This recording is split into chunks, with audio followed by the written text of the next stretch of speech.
Welcome to the Beyond the Page, where we dive into the behind-the-scenes scope that never made it into print at 중앙헤럴드. Hi everyone, I'm Yu-Ji-won, the editor of Social and Political section, and I'll be your host for today's episode. First off, let me tell you a bit about 중앙헤럴드. We're the only official English language newspaper at Chungang University, working under the Media Center. Since our establishment on May 20, 1957, we have been releasing 8 magazines issue a year for each semester.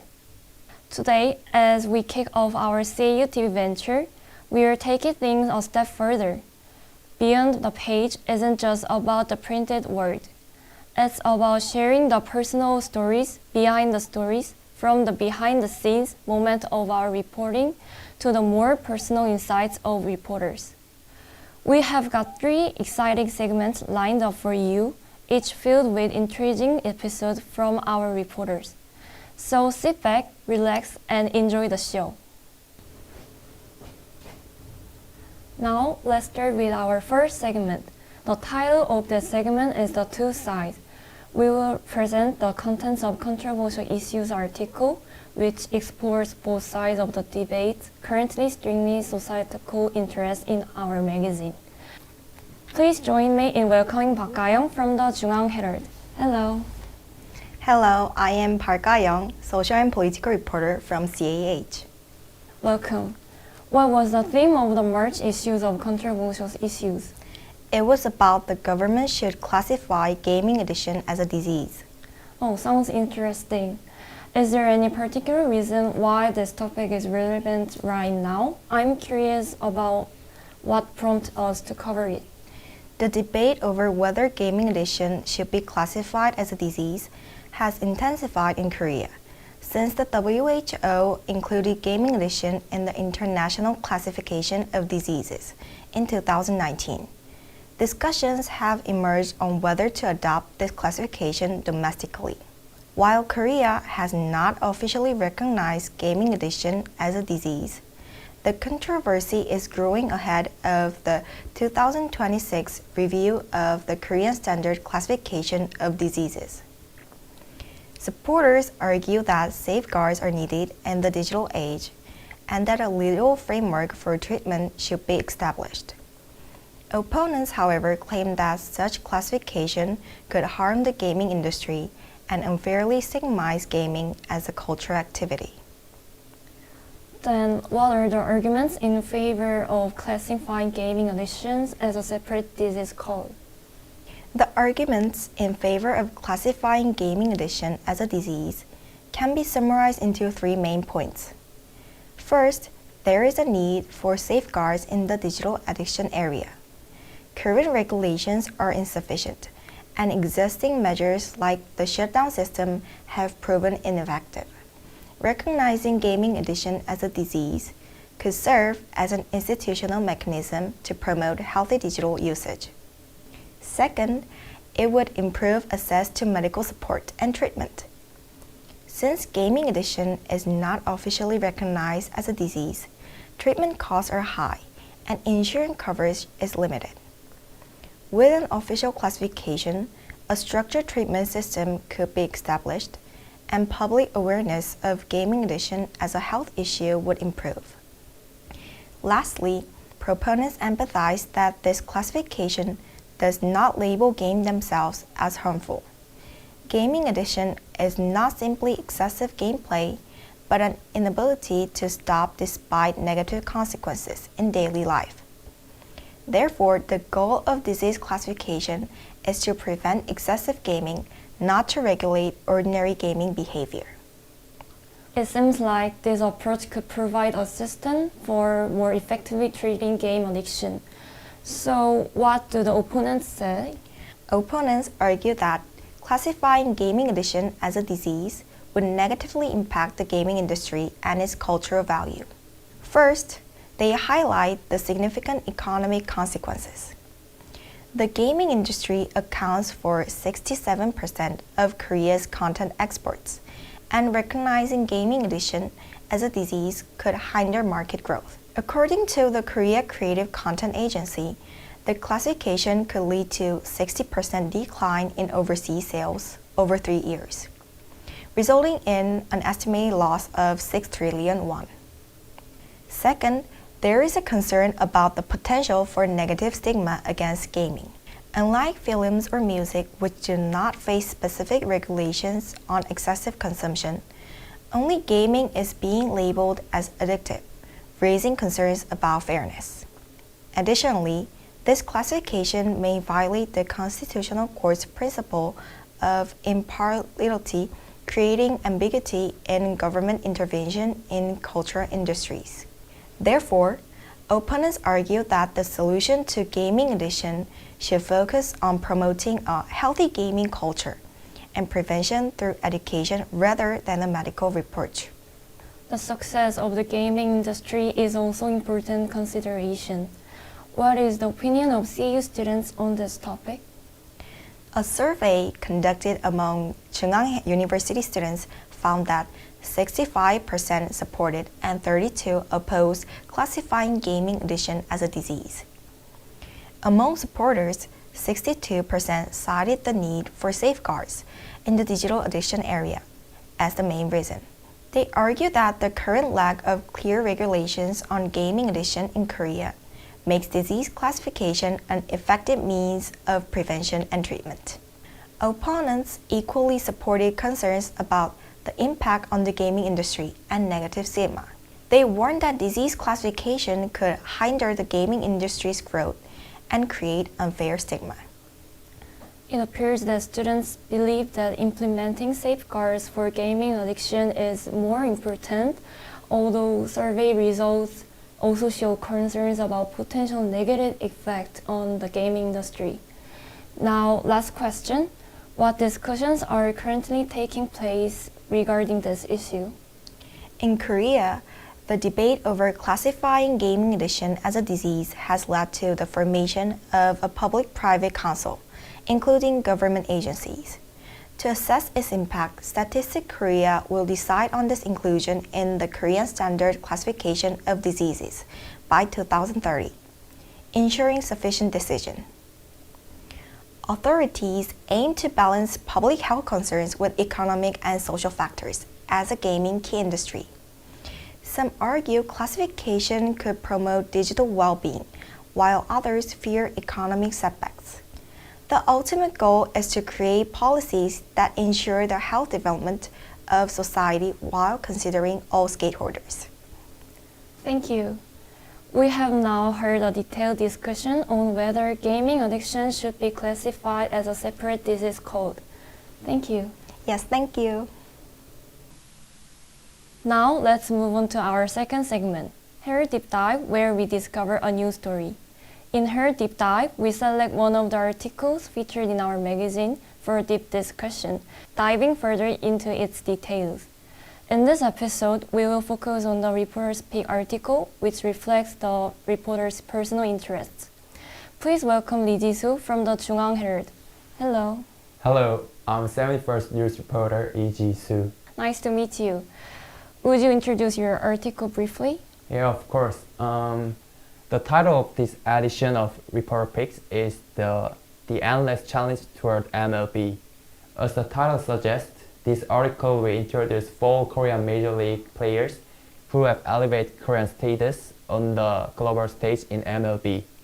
Since Reporter Picks often reflects each reporter interest, I wanted to write an article that highlighted my individuality. As the only male reporter at the 중앙헤럴드, I thought about how I could bring my distinctiveness. During that time, I heard exciting news that Kim Hae-sung in Kim Heroes successfully signed a contract with the LA Dodgers, which attracted the attention of many baseball fans. Considering that baseball is one of the most popular sports in Korea, I felt that writing an article related to baseball would be a great idea. I decided to focus on Korean baseball players who had made it to the MLB, sharing their stories and achievements in this edition. Thanks to that, the March issue has become incredibly diverse. In the article, You introduced a total of 4 major league players. I'm curious, who is your personal favorite among them? Yeah, the article showed 4 players. The first Korean major leaguer Chan-ho Park, and second Burns K Kim Byung-hyun, and third Choo-choo Train Chu Shin-soo, and lastly the Korean monster Yoo Hyun-jin. Even though all 4 players are remarkable and have left an indelible mark on Korean baseball history, but if I had to choose just one, I would say Yoo Hyun-jin is my one pick. Instead of calling him my favorite player, I'd rather say he's a player I feel a deeper connection with me. And I played baseball myself from Little Baseball League and through high school. And those years coincided with Yoo Hyun-jin's prime. And he was a figure of admiration for me. And I grew my dreams while watching him play. While I'm aware of the impressive achievement and records of the other 3 players, but I recognize their value as a role model, and their peak years were somewhat removed from my childhood. So this makes them feel a bit more distant compared to Yoo Hyun-jin. Moreover, Yoo Hyun-jin is the only player among the 4 who is still actively playing, which adds to the sense of familiarity and connection I feel toward him. Yoo Hyun-jin is truly a living legend of baseball. I still remember the tremendous attention he received when he returned to the KBO League. So, are there any Korean players currently playing in Major League? Yeah, first, Kim Hae-sung in LA Dodgers is highly regarded for his speed and contact and defensive skills. However, he has yet to show a standout performance in the MLB spring exhibition games, posting rather disappointing records and falling short of expectations. But I believe it's just a matter of time and that he will eventually find his rhythm as he adjusts to his new environment. Next, secondly, Lee Jung-woo in the San Francisco Giants is currently recovering from his injury, and he is working to regain his game sense through spring exhibition game. After successfully making his MLB debut in 2024, he showed exceptional performance, capturing the attention of many MLB fans and Korean fans. But unfortunately, his season was cut short by injury and leaving fans with a sense of disappointment. However, his strong performance in the exhibition game is reigniting hope, and expectations for his return are steadily rising. And thirdly, Kim Ha-sung, who shined in San Diego Padres, made history by becoming the first Korean player to win the MLB Golden Glove, an award given to best player at each position. Though he experienced a slight decline in performance due to an injury and faced uncertainty when his contract was not renewed, he managed to secure a new deal with the Tampa Bay Rays. In addition to this player, many other players, including Park Hyo-jun and Jang Hyun-seok, are striving to make their marks on the MLB stage. It's really impressive to see our players taking on challenges in the top league, and it makes me even more excited about what the future holds. As you mentioned earlier, the meeting between Kim Hae-sung and Lee Jung-woo, who went over to the US, sparked a huge buzz among Korean baseball fans. Since the two originally played on the same team in the KBO League, their photo together is even more intriguing. However, it seems that these two players have now become fierce rivals. Is there any particular reason why the teams they represent are considered rivals? Yeah, first, the most fundamental reason for the rivalry between the LA and San Francisco is their shared regional roots. Currently, the Dodgers are based in Los Angeles and the Giants in San Francisco. Additionally, LA and San Francisco are the two largest cities in California, leading to natural competition in various fields such as economy, culture, and sportswear, everything. This broader rivalry between the two cities has undoubtedly intensified the competition between the teams. A similar example can be found in the KBO League, and Doosan and LG. Doosan and LG Twins share the same home ground at the Jamsil Baseball Stadium in Seoul, sharing the same home city and stadium naturally fostered a strong rivalry. In a way, the rivalry between the LA Dodgers and San Francisco can be seen as a similar dynamic to that of Doosan and LG in KBO.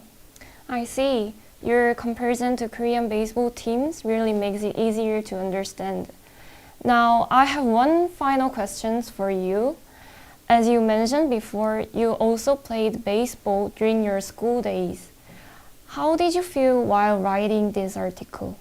From the age of 12 to 19, I spent about 7 years as a baseball player, having been closer to baseball than anyone else. I felt nostalgic while writing this article, and I think that made the process more enjoyable and comfortable. Of course, even if anyone hasn't played baseball, I think many fans might know more about me sports than I do.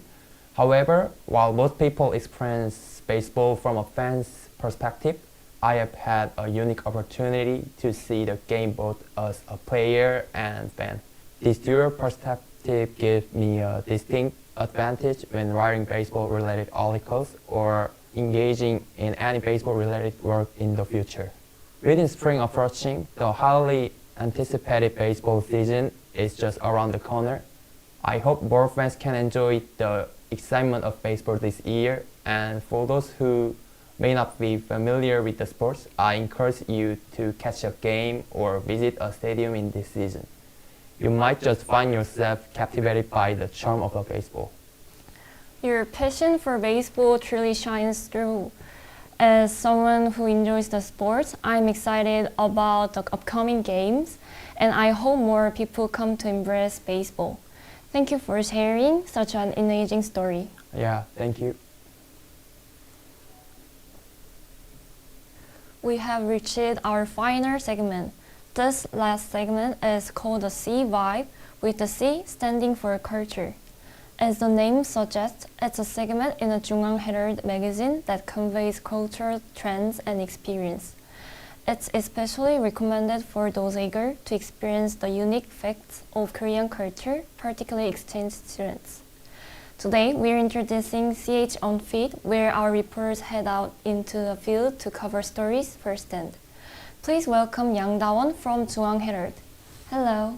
Hello, I am Yang Da-won, international reporter of CAH.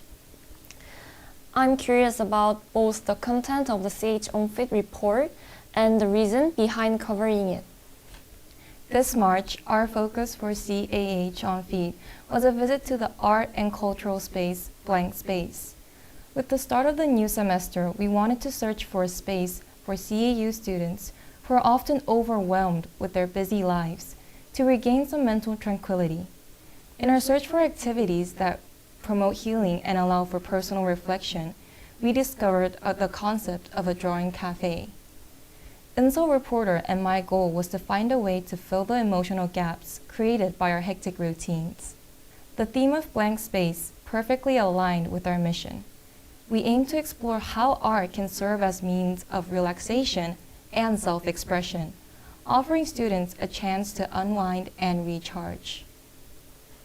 It seems like a great opportunity for self-care. Could you describe in more detail what the Blank Space was like based on your first-hand experience? When I first opened the door to Blank Space, I felt an indescribable emotion.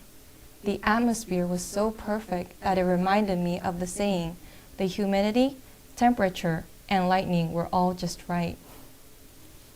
The sunlight streaming through the windows, the soft music playing in the background, and the gentle aroma of coffee created an ideal environment.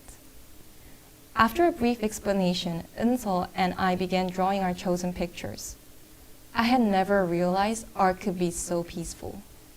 For some reason, I felt no pressure to do it well. As I colored with pastels for the first time, I felt a part of my heart being filled with something special. I still can't quite describe that feeling, but it was as if someone had pressed the pause button on my hectic daily life. It must have been a truly unique experience. As you mentioned, while simply enjoying black space itself is delightful, I heard that there were special sessions offered there that you could only experience at this location. Every Friday, there is a movie drawing session where participants can bring scenes from films to life on canvas. The teachers at Blank Space select a movie, and anyone interested can gather to recreate scenes from films using various art materials.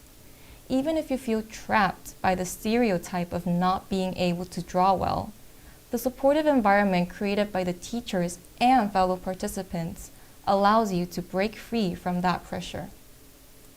Anyone who wants to join is welcome, and additionally, during the weekdays, classes are offered for those who want to learn how to draw. And there is even an exhibition space for those who wish to showcase their artwork. Blank Space is a place where you can challenge yourself in any art-related endeavor, making it a wonderful space to explore your creativity.